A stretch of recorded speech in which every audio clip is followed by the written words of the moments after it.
PseudoPod is extruded into this universe from a dimension of purest fear. It's beautiful in its own alien way, but what's to come will unsettle you.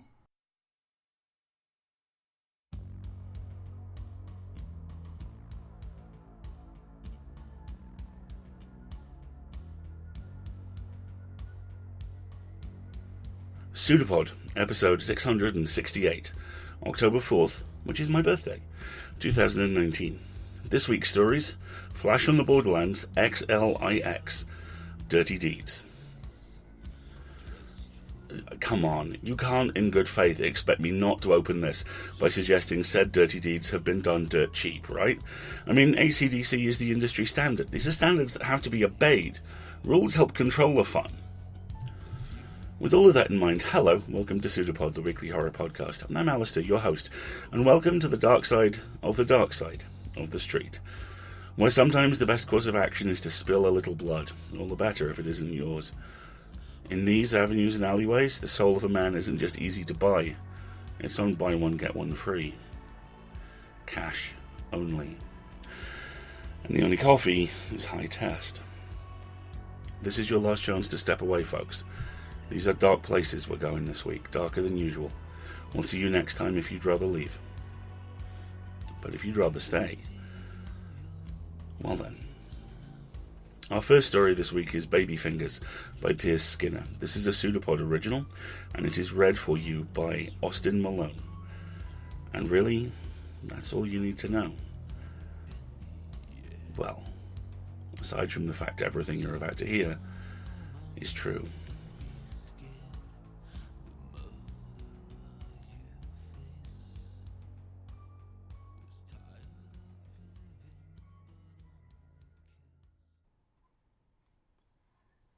Baby Fingers by Piers Skinner, narrated by Austin Malone. Kurt stares out into the dark beyond the jaundiced light of the motel sign. He's got the sawed-off resting across his lap, hands shaking, face white as drywall behind his wild red beard. I set my helmet down on the dresser, lean myself against the wall. The wallpaper smells like bleach. A fly thrashes between light bulb and lampshade. TVs cackle through the walls, and somehow, over all of this, behind it, the chittering, scratching, like ants crawling over a microphone. It's the sound the thing in the bathtub made before it killed Travis. "You're hearing it too," he says. "We're fucked." "No, I ain't." Kurt's eyes go red, wet. He looks down at his shaking hands, at the shotgun. "Hey!" I growl. He don't look up at me. "Christ, Kurt, you a Mongol or ain't you?" Kurt nods. "Yeah, I'm a Mongol, Dennis, but I ain't never seen no shit like that before." He looks up at me like he's about to cry. It killed Travis." A headache builds behind the scratching sound. I try to tell myself that it's just hearing damage, that emptying 12 rounds in an underground bunker did a number on our eardrums. But that don't explain everything else. Not even close. "What's gonna happen to us?" "Nothing, Kurt. Whatever it was, we killed it. Now I'm gonna call Mr. Senator. We're gonna get our money, get out of the state. That's it." I pull the door open. "Stay here," I tell him. "I'll be right back." Soon as the door shuts behind me, the scratching sounds stop. The night is silent. The headache don't go nowhere. I light a cigarette. I drop a quarter into the payphone in front of the laundromat across the street. It only rings once before a man's voice says, "Hello?" It's done. "You got him." Silence. He breaks it. You killed the other thing too?" And when he says it like that, says thing, then it's real, and that's when I start shaking. Not before it killed one of mine. "I'm sorry. If I had told you everything, you wouldn't have believed me." I close my eyes and I'm right back there. The house, the Armageddon bunker, the room full of kids' clothes, the table heaped with tiny limbs, tiny hands, all of them missing fingers, all of them bloodless, some of them rotten and crumbling like last winter's firewood, symbols on the walls, the stink of mildew, blood, shit, the clawfoot tub full of brown water, full of pale, white worms, insect larvae. The smiling man with bright white teeth. Something familiar about him. Like maybe I know him. Shirtless to the waist, eyes rolled back white, swinging a rusted medieval claymore down the hall. Kurt's gun making the two of us deaf, and the smiling man dead. Head opened up like a red wet flower. That was the governor's boy, wasn't it? The news anchor. Yeah. Thought I recognized him. This explains why he went to the Mongols instead of the cops. Don't explain the thing that stood up from the tub. Skin black, shiny like an eel, like the highway wet with rain. The thing took Travis by the jaw, peeled him open like a sardine can. Took 6 hollow points and 2 shotgun shells to die. No blood came out, just brown water. The man's voice cracks. I don't know what it is. It's what they feed them to, and I let them. He starts to cry, thick, heavy. Between sobs he manages. But you killed it. It's over? Yeah. He sniffles. You know where I am. I have your money. I'm sorry about your friend. You don't know the good you've done. Tomorrow, I say. Noon. A small hot wind moves my hair. Overhead, something clacks its jaws, grinds its teeth, and there's that scratching insect sound again. I drop the phone and back away, but when I look up, there's nothing. Not even moths crowding the streetlight. I smell the blood before I see it. Kurt's a pink smear across the carpet, stretching from the bed to the bathroom mirror. His boots are by the edge of the bed. His face hangs from the lampshade. A fly buzzes, panicked, caught in the bloody forest of his beard. Drawn in blood across the walls, symbols from the house. Triangles, zigzags, bullseyes, everywhere. The worms, the larvae on the sheets, the carpet spilling out from the vent above the bed onto the pillows. The bathroom door creaks open. Brown water spills over the edge of the tub. There it is. The sound again, coming from the water, coming from the worms. But they ain't worms. I can see them now. In the light, I can see what they are. I turn. I run. I don't know where I am. The highway, west maybe. The road is empty. I'm alone. The sun comes up over the world. White snakes as big as God dangle from behind the clouds. Forest's glass needle teeth catch the light of swallowed suns in their bellies, split it into rainbows, turns the whole wide world into a karaoke dance floor. The bike rattles, fire spits from the tailpipe. My body is a vibration. I shut my eyes, twist the throttle forward. The tires spin themselves into black rags. Metal screams against the pavement, curses at me, and sparks reek in heat. I spin the bike into the guardrail, and then I'm flying through the rainbows. I stumble into the drugstore, bleeding. Ribs complain about how broken they are with every breath. The cashier, a young girl, pretty, the kind of girl that gets fed to things that shouldn't exist. She says something to me, looks real worried. I can't hear her. The only sound in my ears is the chittering, ants crawling over my eardrums, worms gnawing at my breastbone. That's how I know what I gotta do. I know how it's following me. The thing from the tub. It's following me, tracking me like a wounded stag.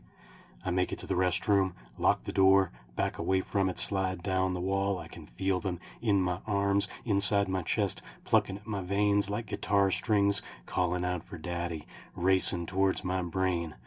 Well, shit, I almost laugh at how simple it is. I wish I could tell Kurt. Wish I could have saved him. The door shivers in the jam. Thunder roars from the other side. Bang! Bang! Bang! Something cold, wet against my hand. Water, spilling from the sink, gushing from the toilet. Brown water, freezing, like from the deepest parts of the sea. You were right, Kurt, I bellow over the crackling in my ears, over the banging on the door. But it ain't gonna get me. I pull my knife out of its sheath. I shut my eyes, right there, inside my chest, under my heart. If they get into my brain, I'll wind up just like that news anchor, like the governor's boy. That ain't gonna happen. I put the knife between my broken ribs, open a hole. I scream. I twist the blade, searching, scraping. Air hisses out of my lung, makes pink bubbles in the blood. Nothing else comes out. I ain't worried. I'll find him. I just gotta keep looking, keep digging. I cut again. The brown water rises. My blood turns it black. Damn.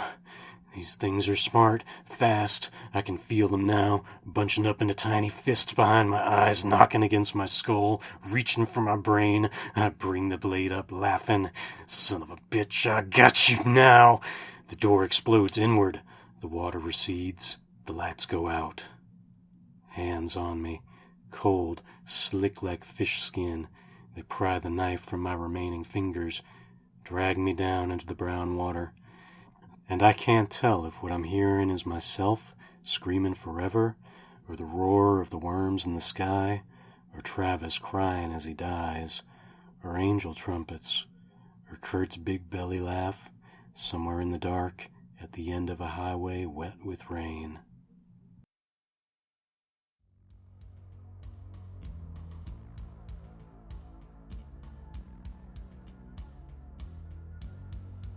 No context, no explanation, just the sudden detonation of the unknown. The awful realization that your story is that of a supporting role in someone else's narrative. The still worse realization that you'll leave this story just as things start to get infinitely worse. If you're lucky. Oh, but I love this. I love this so. I love the horrific images. I love the sense of a group splintering beneath apocalyptic weight. And I love the ambiguity. Because sometimes you get hit, and sometimes the thought of it is enough to drive you to do just as much damage to yourself. And that, my friends, brings us to Polaroid 1979 by Laura Gray. This is another PseudoPod original, and it is read by one of my favourite podcasters, writers, and humans, Podcastle's very own Setsu Uzume. If you don't listen to Podcastle, if for some reason you, like I, all those years ago, viewed fantasy as not really a genre for you, then I have a Podcastle full of knowledge for you, and full of amazing stories, and in Setsu, that show has a truly extraordinary host. And here, we have a truly extraordinary storyteller of another true story.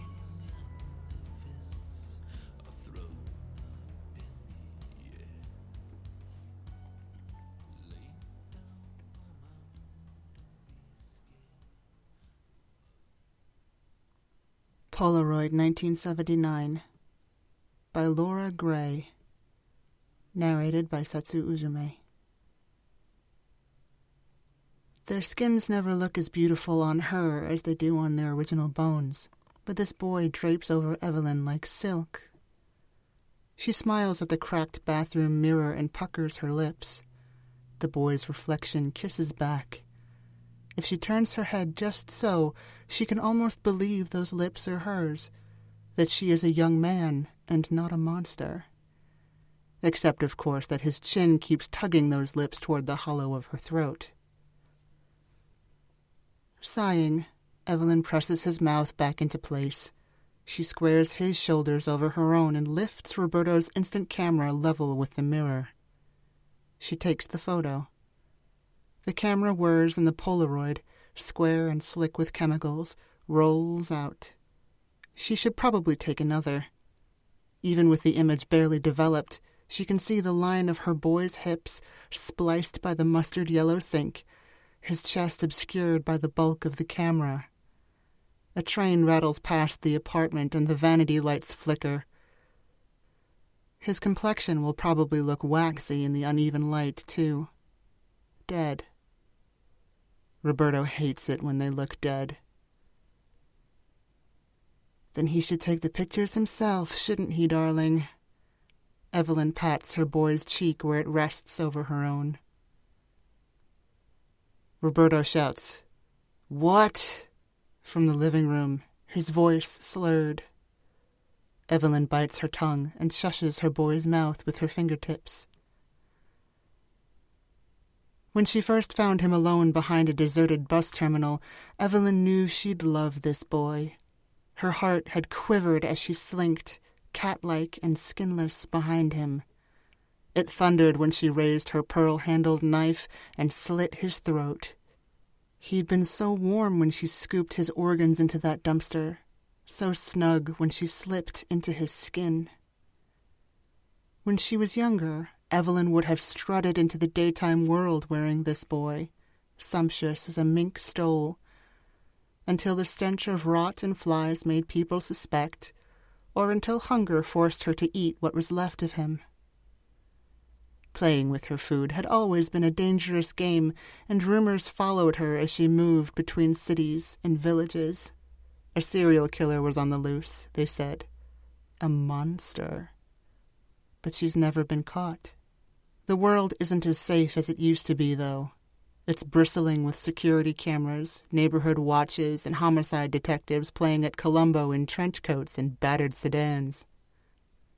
It's 1979. Evelyn needs protection. And Roberto, with his keen eyes, his bloodlust and appetites, helps her cover her crimes. He gives her a warm bed and a safe place to feed if she lets him play with her skins. Roberto, Evelyn tells herself, is a necessity. But it's been months since she's done anything but find new skins for him to fuck.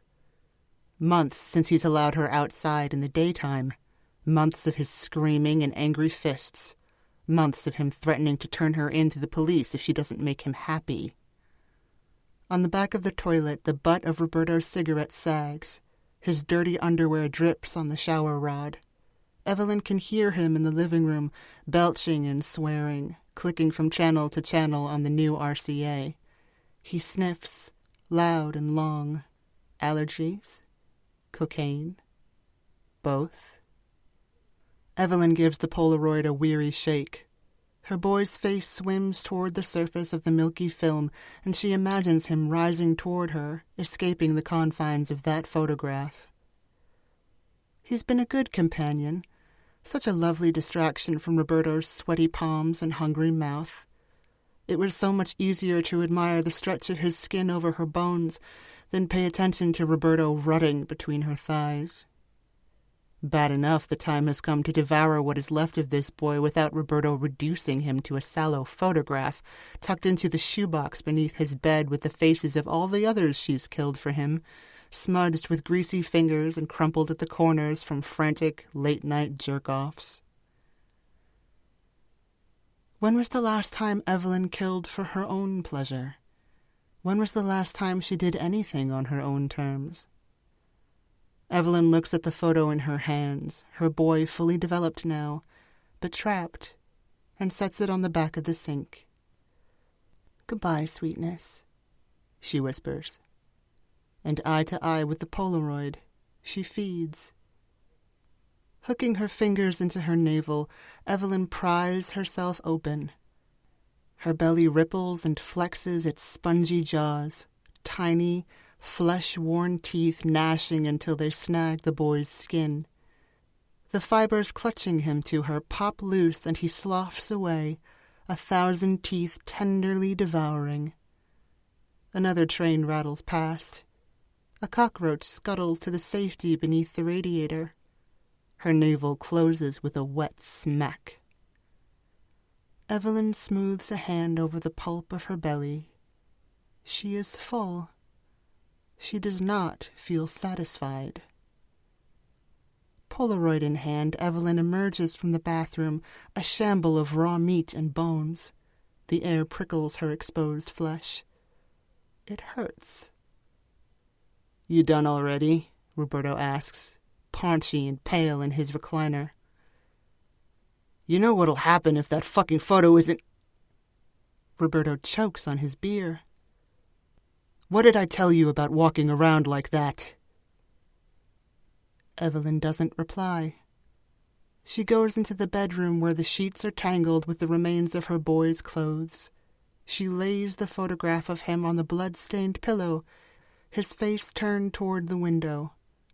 The sun is rising when Evelyn takes her pearl-handled knife from the dresser. The world is bright when she slinks, cat-like and skinless, into the living room. Roberto isn't beautiful like her boy was. He is ugly, monstrous.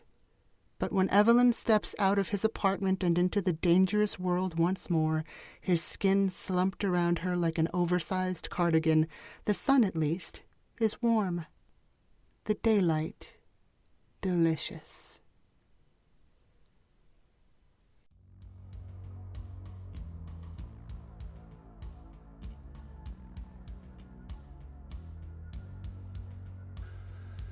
Because sometimes you just have to do what you want. Not because it's what you need, not because it's what you should do, but because it's what you want. A tiny moment of control, the stream of causality flowing around, but not through you, as you plant your feet and, like the man said, say, no. You move. Of course, this wasn't the kind of self-actualization Cap had in mind, but the point stands. I especially love the implication of how much more complex this is going to make everyone's lives. The domestic algebra of monsters is much the same as ours, just as difficult, just as vital, and, just as we see here, reassuringly irrational. Bake a different cupcake, feed on a new victim, kick something over every once in a while, just to see if you can. And that brings us to Metal, Sex, Monsters by Maria Haskins. Maria is an extraordinary writer and reviewer, one of those real forces for good in the industry, and this story was originally published in Gamut number 5 in May 2017. There's a little note here about inspiration, which I don't think takes anything away from the story. As you will shortly be able to tell, this story was written with a Judas Priest soundtrack in mind. While writing it, Maria says, I listened obsessively to all of Judas Priest's back catalogue, so that is its main inspiration. It also shows just how much you rock. Your reader for this is Cindy McNeil. How can I put this? How about this? We welcome back 9-time guest narrator, the Word Whore, co-host of the Air Out My Shorts podcast, which aired out listener-submitted works of short fiction, each story pulled out of the mailbag at random during recording without any vetting, screening, prep, or pre-reading for a messy, blurry, booze-soaked 10-year stint. 10-year stint. From 2005 to 2015. It is all, from what we've been able to tell, still up. Go, listen. It is glorious in that way that sometimes only a podcast can be. But before that, hang around, because after all, we have one more true story for you.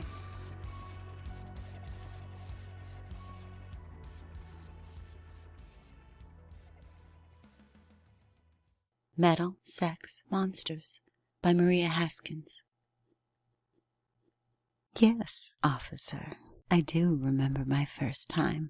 I was 13, and the room smelled of drugstore perfume, apple-scented shampoo, and sticky lip gloss. I remember what the boy tasted like, too. Potato chips and popcorn, teenage sweat, and bated breath. It was in the basement of a friend's house, a party out of sight of the parents. Judas Priest was playing on the stereo when someone turned off the lights and said we were playing a kissing game. Everyone had to walk around in the dark and kiss whoever they could get a hold of. It sounds kind of louche now, I guess, but it was 1981, and it's not like we were drinking anything but soft drinks mixed with lemonade. The boy's hair and eyes were brown, and I'd had a crush on him since grade 2, though I'd never considered doing anything about it. I'd never kissed anyone before either, but in the dark, with Rob Halford screaming about working-class frustration in Margaret Thatcher's Britain, he grabbed hold of me, probably out of pity, and kissed me. I liked kissing him, liked the rush of blood to my head and groin, liked the way he held me. He might have tried to pull away soon after, or maybe he was just trying to breathe, but I persisted, and he acquiesced. And when his lips parted just a little, I kissed harder, penetrating his wet, warm mouth with my tongue, nipping at the flesh. There was a taste then, familiar and new at the same time, slipping through me, of salt like tears, of rusted iron and oxidized copper. I probed and bit and licked. Something shuddered awake deep beneath my skin, rippling like the surface of a submerged dream. Its sudden heat radiating through my capillaries, burning through my eyes and fingers, blistering my lips and cheeks. Will you look at that? Look at my hands, even now, 35 years later. The memory of it makes me tremble. No, officer, I pulled away. He caught his breath, and I thought he'd scream. Thought he'd tell everyone that I had bit him. The blood was there to prove it, on his lips and chin, on my tongue as I swallowed. But he just put his hand to his mouth and looked at me, as if he'd caught a sideways glimpse of the hunger lurking inside me. His family moved away later that summer, probably just as well, even though I missed him. But that's not what you want me to talk about. You brought police photographs? Let me see. Yes, they were all mine. Such gorgeous boys. Hell-bent for leather, wouldn't you say? Each and every one. But then rock and heavy metal gigs have been my venues of choice from the start. I love the music, of course, always have. And I figured those places were good for hiding in plain sight. There I was just another hungry groupie. Just another starving fangirl jonesing for a fix. Unremarkable, disposable, forgettable. Considering how long it's taken you to find me, I guess I was right about that. But it's the bodies I love most of all. That's what kept me coming back. All that lovely flesh wrapped in sweat and studs and tight denim. Bones reverberating with the amplified sound of guitars and drums and bass.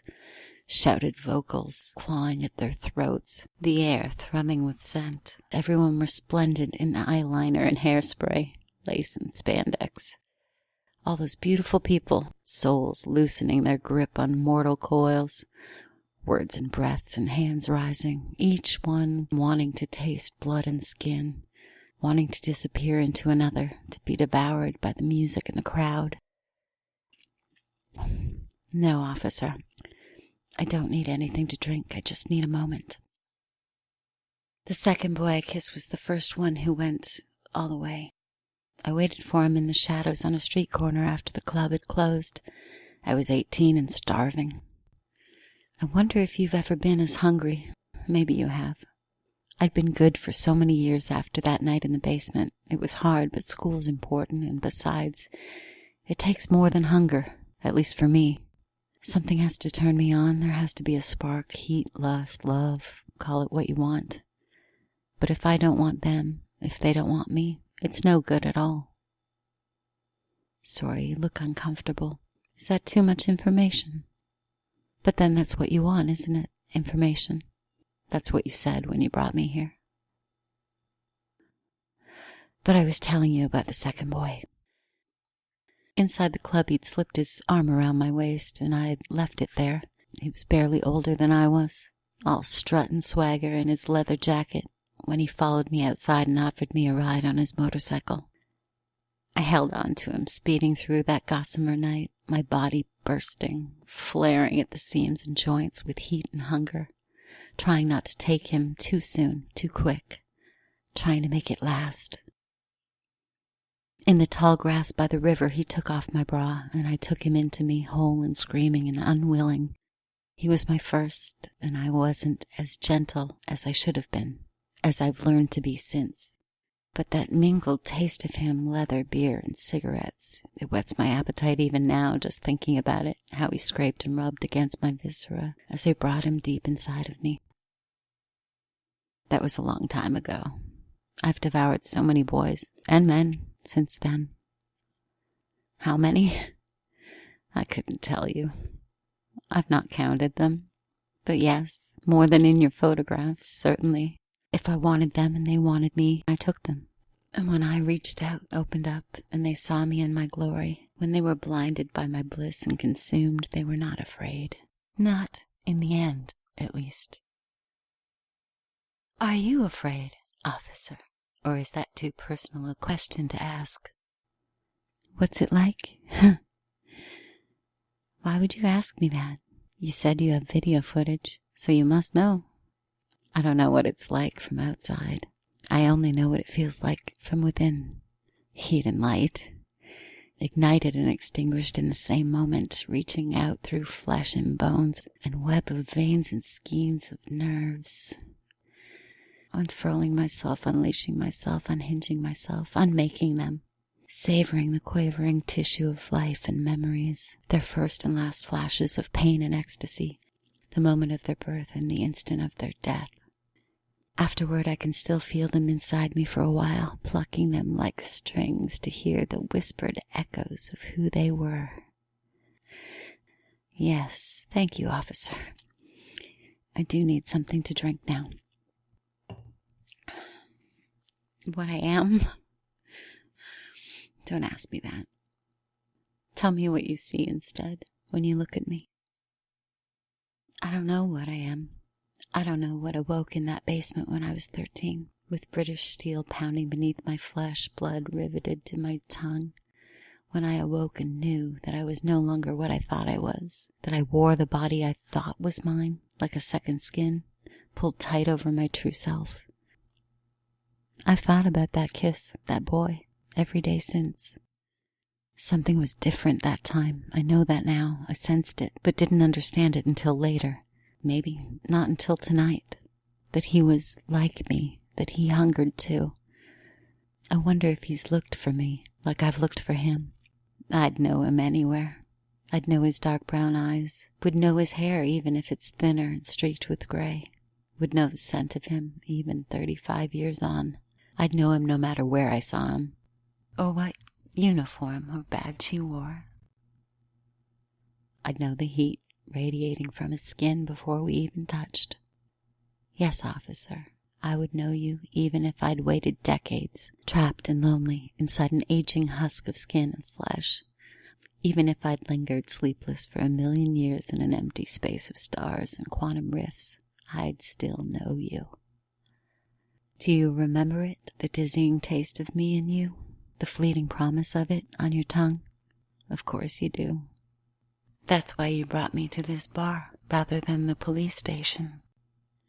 And if we kissed again, you and I, here and now, with this Judas Priest song cutting through us like a screaming metal blade, cutting all our memories open with the noise and blood and hunger throbbing in us, like when we were 13. If we kissed now, what would we become then, you and I? If we unfurled, unhinged, unleashed ourselves together, devouring each other, our light and heat bleeding into the other, pulsing, flowing, mingling, fusing into one. What, I wonder, will we become now?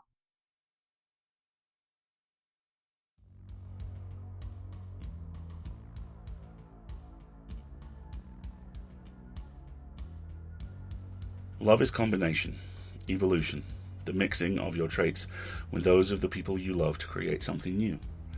A child, a business, a place. Love, in its purest form, powers creativity and industry in a way which terrifies as many as it inspires, because in that evolution is destruction. In that combination is the rending of the individual, and for some individuals, that can be too much to ask. We fight to hold our identities together, and when we're given a choice between staying still and getting further along, on climbing to something better or safer but losing part of ourselves as we go, too many of us opt not to move. Too many of us think we don't deserve to evolve. We do. We all do. All of us. It always hurts. It's always worth it. Even here. Thank you all. We rely on you to pay our authors and cover our server costs, and at the moment that's a big ask. The SFWA qualifying rate lifted to 8 cents a word at the top of September, and we're not quite there. We are so close. Our Patreon brings us in about $700 under that right now, and it's jumped $250 the last 3 months, and that's all on you. We really need your help. We always really need your help because we're a donation-funded creative industry. But in this instance, we particularly need it because we would love to reach that new qualifying rate. Not just because it enables us to pay authors something approaching what they richly deserve, but also because once we reach that target, it also allows us to pay our slush wranglers, also known as associate editors. These people are the unsung heroes of the industry. Please, help us sing them a little bit. The best way to do that is to subscribe for as little as $5 a month, either at PayPal or at Patreon. At Patreon, there's 2 or 3 different tiers, and you get all kinds of stuff on the upper levels, like exclusive merchandise and access to surveys and all that kind of thing. However, the level which we've had the most success at is also the cheapest, which is $5 a month. For $5 a month at PayPal or at Patreon, you get access to our colossal vault of audio gubbins. Gubbins meaning, in this case, a technical term for lots and lots of audio. So if you like what we do, but you'd like more of it, but you'd also like to give us money to help us make more of it, firstly, are there any more like you at home? And secondly, please go to either pseudopod.org and click on Feed the Pod, or our Escape Artist Patreon page, the link to which will be, as ever, in the show notes, and help us out. And thank you. We'll be back next week with Xanders the Magnificent by Annie Neugebauer, audio produced by the magnificent Marty Perrette, and narrated by the equally magnificent John Paget. We will manifest in front of you then, as now, as a production of Escape Artists Incorporated and released under a Creative Commons Attribution, Non-Commercial, No Derivatives license. And we leave you with this note from Jeff Vandermeer's Annihilation. When you see beauty in desolation, it changes something inside you. Desolation tries to colonize you.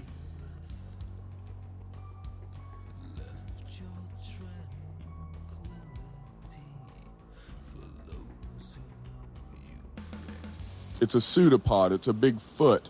It's all about podcasts these days.